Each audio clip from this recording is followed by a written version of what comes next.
Hi everyone, welcome to another video. It's a little bit different today. I'm making a checkerboard Christmas sign, but I promise you it's super simple and easy and it is so Christmassy and I just love it.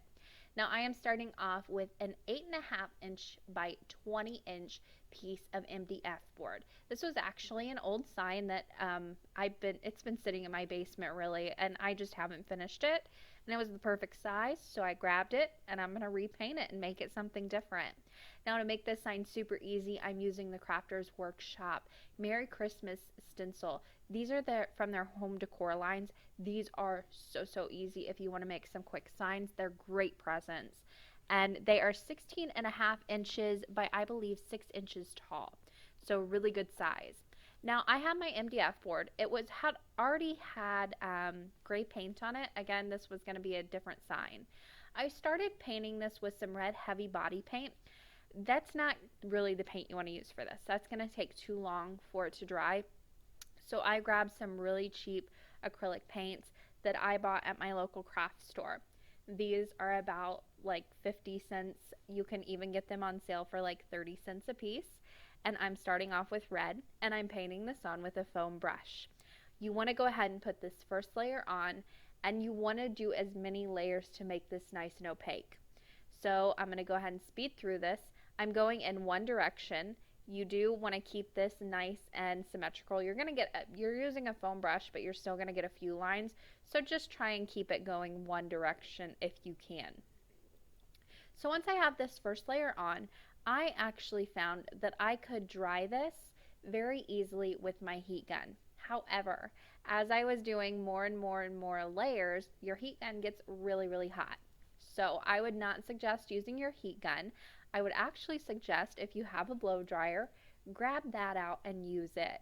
So here you can see I used my heat gun to dry this first layer. You can just wait for it to dry, walk away for about 10-15 minutes, and it'll be dry when you come back. But I'm impatient, so I like to use something to help it along a little bit. But like I said, my heat gun got too hot about halfway through, so I grabbed out my hair dryer and that worked perfectly.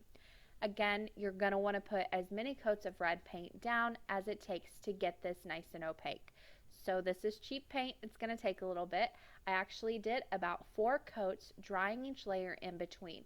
That is really important. You want to make sure it's nice and dry. That way you're not just doing layer after layer on the same coat. Now you also want to make sure you get the sides at this point. All 4 sides, just make sure you give them a nice coat of that red paint. This actually only takes about 1 layer when you do the sides for some reason. So go ahead and put that on, let that dry, and then it's time to start taping.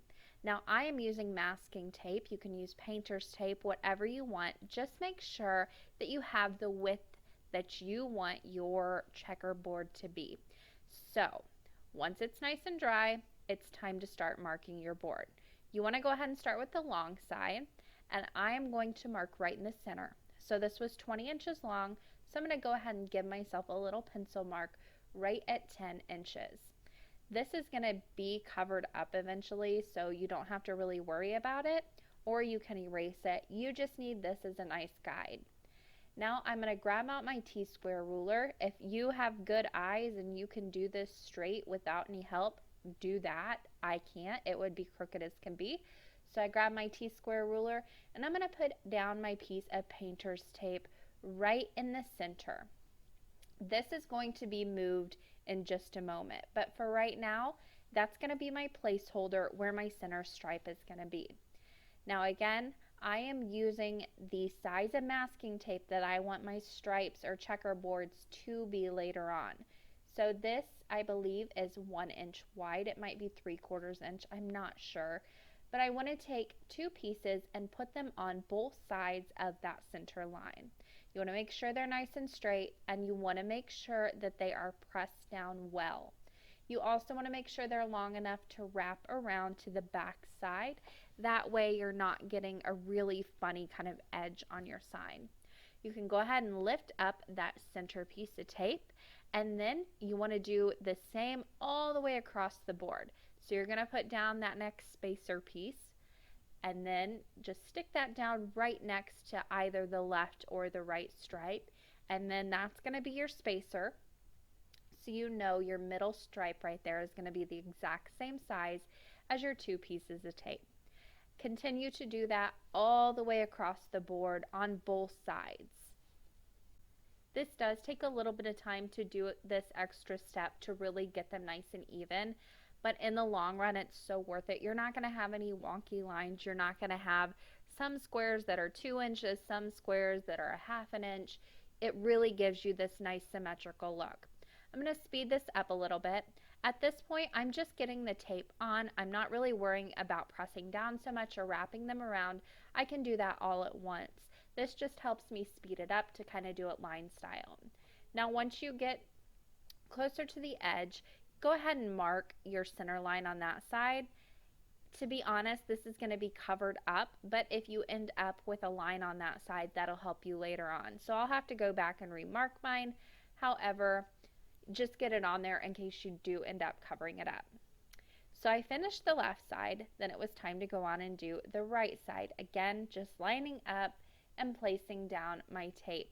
You can see on the left hand side, I did go ahead and take the time to really press everything down and wrap around those edges. Now, if you feel like your hands aren't quite strong enough to really give this a good press down, grab out your ink brayer and just give that a really good press. That way you don't catch anything on your sign, don't give it any scratches, but it's going to press your tape down into the sign. I'll finish up with just these few last pieces of tape.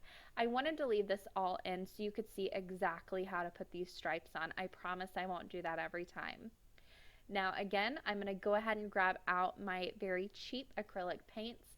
This time I'm going to go with gray. Now, to be honest, this was supposed to be more of a buffalo plaid look. However, I messed up on my colors. If you want that buffalo plaid look, your first layer you should go in with white, then use your gray, then use your black. If you want to have that red for Christmas, take that same red paint and add just a tiny bit of black to it, and that's going to be the color you want to use here. I grabbed gray. However, if you want that more buffalo plaid look, go in with red with a tiny bit of black added to it. Now I'm going to come in with my foam brush. I have cleaned this, and I'm just going to add in the gray paint at this point. Now again, this is going to take a few layers. This is a cheap paint. It's watery. It's not very opaque, your first layer. So I'm going to go ahead and put this on and just continue to do that. You have to be careful when you're drying this though. If you decide that you want to speed this up with a hairdryer or a heat gun, you need to be careful that you don't start to peel up or burn that tape.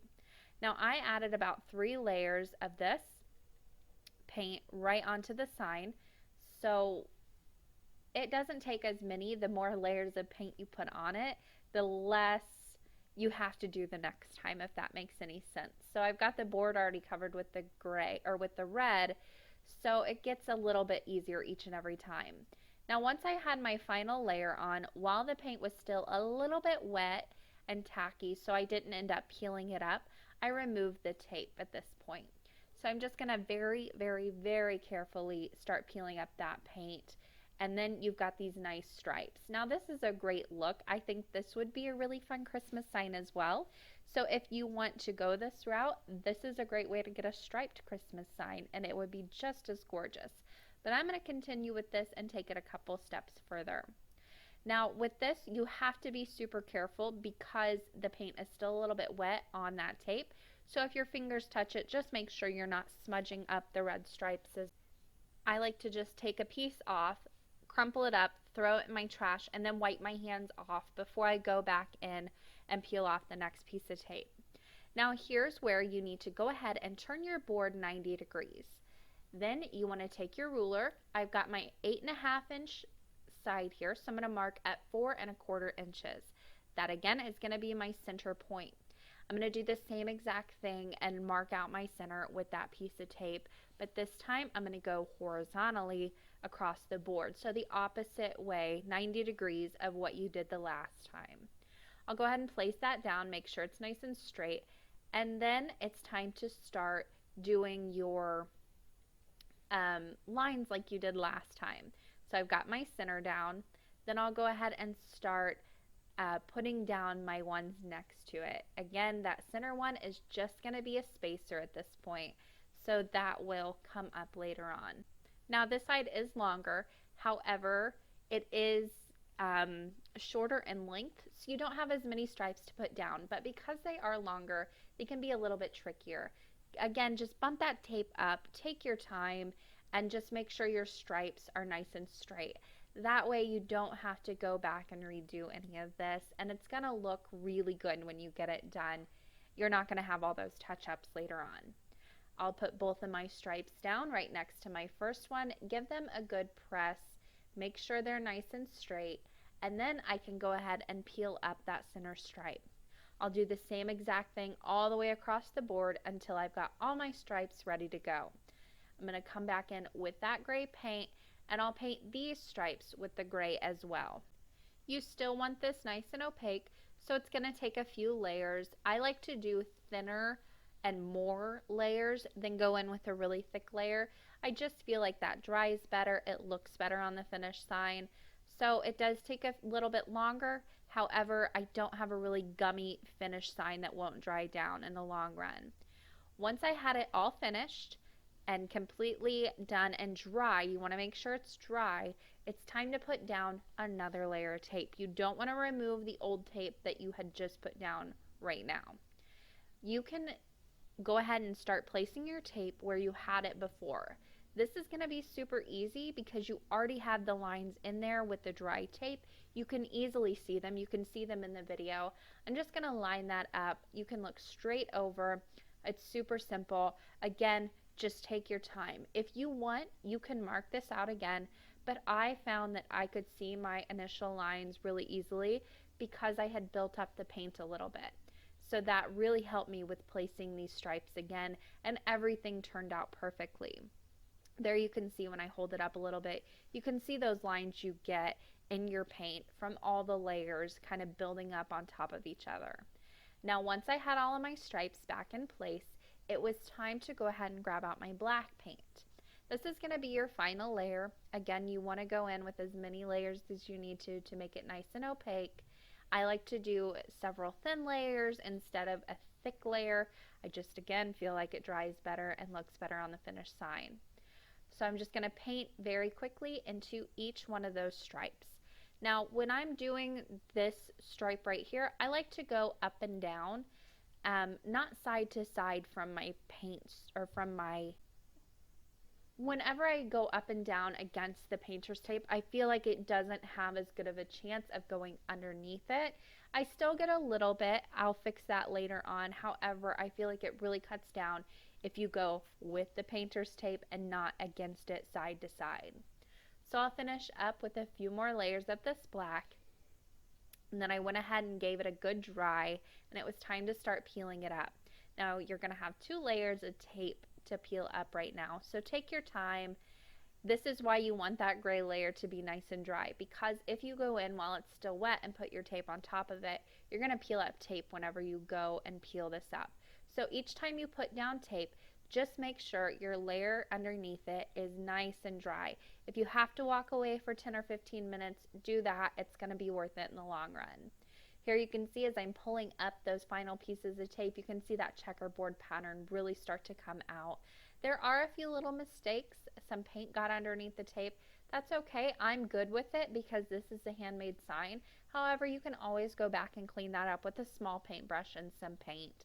It's very simple and easy to do. But now that this is nice and dry, it's time to add that Merry Christmas sign to it. So I'll grab out my stencil. This is the easiest part of it, I tell you what. I'm going to go ahead and line this up right in the center of my sign, and then again I'll use that painter's tape to tape this right down. I love painter's tape. I have like 5 rolls of it just ready to go at all times because I love it so much. Now I'm taping just on the left and right side. However, I would go ahead and tape around all 4 sides just because I messed up a little bit. I got a little too crazy with my mousse here. However, if you tape across all 4 sides, you don't have to worry about it. Now I am using the Light and Fluffy modeling paste. This is amazing for signs. I like it because I only have to do 1 layer. It gives such great texture. I mean, it's a raised edge on it. It's gorgeous.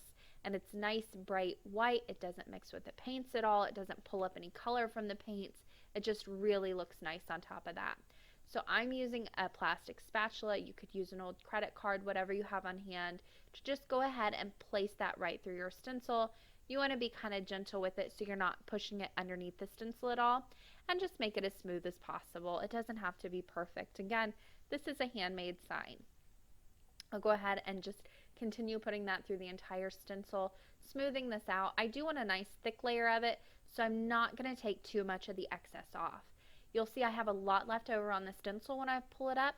All I do is move my sign out of the way, then put my stencil back down, use my spatula to scrape up all that extra and place it back into the container. That way I'm not wasting a lot. But I do want a nice thick layer here, so that's why I'm really building it up. I smooth that out as much as possible with my little plastic spatula. If you have trouble using one of these, use a credit card. It is quite a bit easier to get this nice and smooth with that. I just found that this spatula did the trick for me. Once it was on there how I wanted it, I went ahead and removed that stencil. I will take all the extra, like I said, put it back in the container, but I didn't want to do that on the sign. I wanted that nice, thick, built-up layer. I've got this gorgeous Merry Christmas. You can see I did get a little bit on the sign in the bottom left-hand corner. That's really super easy to fix. All I did was take a clean spatula and scrape it up. You want to be a little gentle here. Just scrape up as much as you can. Then go ahead and come in with a wet towel or a baby wipe and wipe up as much as you can. You're not going to get all of it, but we can go ahead and fix that. I wiped up as much as I could. Then I took a little bitty paintbrush and I'm going to go ahead and dip into the paint colors and just quickly go over those little areas where I did get a little bit of that modeling paste on, and it's going to fix it. You won't even be able to tell it's on there. Here are a few pictures of the finished sign. I am so happy with the way it turned out. Can you tell I'm ready for Christmas? Because I really am. Here's one final look at that modeling paste, nice and close up. You can see how much texture and just a raised area it gives you. Nice bright white. That is going to do it for me today. I hope you guys enjoyed this video. There are going to be links on the left side of your screen you can click on. All the supplies I used are going to be down in the description box, as well as all my social media links. Thank you guys for watching, and happy crafting.